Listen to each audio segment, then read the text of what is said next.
वैदिक पंचांग के अनुसार हर वर्ष कुल 12 शिवरात्रि तिथि पड़ती हैं। यह शिवरात्रि तिथि प्रत्येक माह कृष्ण पक्ष की चतुर्दशी पर मनाई जाती है। इन शिवरात्रियों में से महाशिवरात्रि तथा श्रावण शिवरात्रि अत्यधिक महत्वपूर्ण मानी गई है। मान्यताओं के अनुसार सावन शिवरात्रि पर भगवान शिव तथा माता पार्वती की पूजा करना मंगलमय होता है। सावन शिवरात्रि पर व्रत रखने वाले भक्तों को कथा श्रवण जरूर करना चाहिए। कहा जाता है कि कथा का पाठ करने से सावन शिवरात्रि व्रत का पूर्ण फल मिलता है। तो आइए जानते हैं सावन शिवरात्रि व्रत कथा। पौराणिक कथा के अनुसार वाराणसी के वन में एक भील रहता था जिसका नाम गुरुद्रु था। वह वन में रहने वाले प्राणियों का शिकार करके अपने परिवार का पालन करता था। एक बार शिवरात्रि के दिन वह शिकार करने वन में गया। उस दिन उसे दिन भर कोई शिकार नहीं मिला और रात भी हो गई। तभी उसे वन में एक झील दिखाई दी। उसने सोचा, मैं यही पेड़ पर चढ़कर शिकार की राह देखता हूँ, कोई ना कोई प्राणी यहाँ पानी पीने आएगा। यह सोचकर वह पानी का पात्र भरकर बिल्व वृक्ष पर चढ़ गया।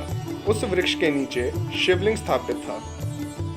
थोड़ी देर बाद वहां एक हिरनी आई। गुरु ध्रुव ने जैसे ही हिरनी को मारने के लिए धनुष पर तीर चढ़ाया तो बिल्व वृक्ष के पत्ते और जल शिवलिंग पर गिरे। इस प्रकार रात के प्रथम प्रहर में अनजाने में ही उसके द्वारा शिवलिंग की पूजा हो गई।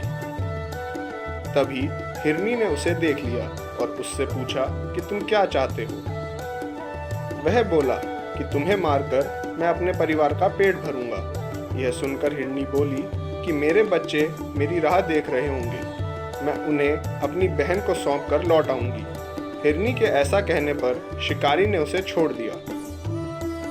थोड़ी देर बाद उस हिरनी की बहन उसे खोजते हुए झील के पास आ गई। शिकारी ने उसे देखकर पुनः अपने धनुष पर तीर चढ़ाया। इस बार भी रात के दूसरे प्रहर में बिल्व वृक्ष के पत्ते व जल शिवलिंग पर गिरे और भगवान शिव की पूजा हो गई। उस हिरनी ने भी अपने बच्चों को सुरक्षित स्थान पर रखकर आने को कहा। शिकारी ने उसे भी जाने दिया। थोड़ी देर बाद वहां एक हिरन अपनी हिरनी की खोज में आया। इस बार भी वही सब हुआ और तीसरे प्रहर में भी शिवलिंग की पूजा हो गई। वह हिरन भी अपने बच्चों को सुरक्षित स्थान पर छोड़कर आने की बात कहकर चला गया। जब वह तीनों हिरनी व हिरन मिले तो प्रतिज्ञाबद्ध होने के कारण तीनों शिकारी के पास आ गए। सबको एक साथ देखकर शिकारी बड़ा खुश हुआ और उसने फिर से अपने धनुष पर बाण चढ़ाया, जिससे चौथे प्रहर में पुनः शिवलिंग की पूजा हो गई। इस प्रकार गुरु ध्रुव दिन भर भूखा प्यासा रहकर रात भर जागता रहा और उससे चारों प्रहर की पूजा हो गई और शिवरात्रि का व्रत संपन्न हो गया, जिसके प्रभाव से उसके पाप तत्काल भस्म हो गए। सूर्योदय होते ही उसने सभी हिरणों को मारने का विचार त्याग दिया।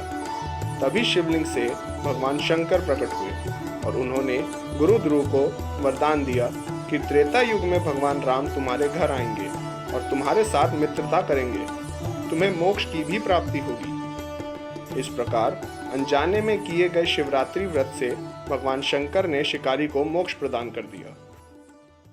आप हमारे संत वाणी चैनल को सब्सक्राइब करें, वीडियो को लाइक करें, शेयर करें और हाँ, बेल आइकन पर क्लिक करना बिल्कुल ना भूलें ताकि हमारी किसी भी वीडियो की सूचना सबसे पहले आपको मिले।